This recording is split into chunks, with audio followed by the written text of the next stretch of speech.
आपको ये लगता होगा कि ऑक्सीजन के कारण हम जिंदा हैं।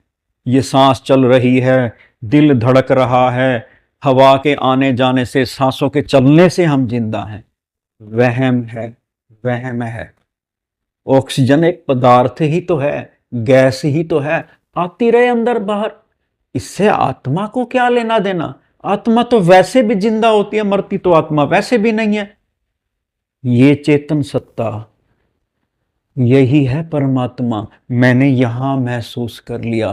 किसी ने मुझे कहा था, पहले यहां भीतर महसूस होता है, फिर बाहर महसूस होता है। सही कहा था।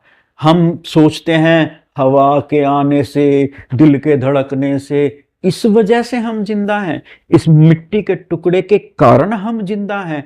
वहम है। मैंने धर्म ग्रंथों का निचोड़ बता दिया।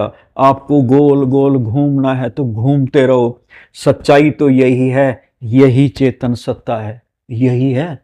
साफ साफ कह दिया, यही है। कोई नहीं घुमा रहा मैं।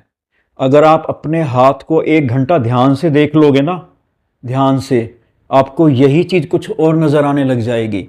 बस ध्यान देना है। अरे यही तो है, यही तो है परमात्मा।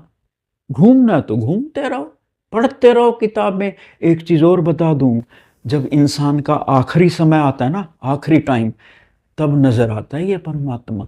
तब समझ आएगा जीवन है क्या। फिर पता लगता है मेरे से क्या भूल हो गई।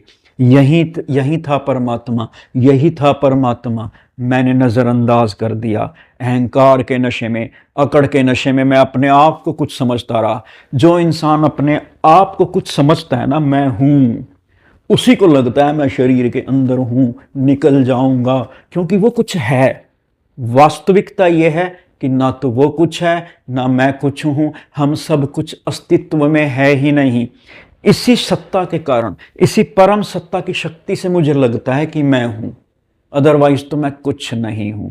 ये ग्रंथों का सार है, निचोड़ है। बाकी आपकी मर्जी, मानो या ना मानो।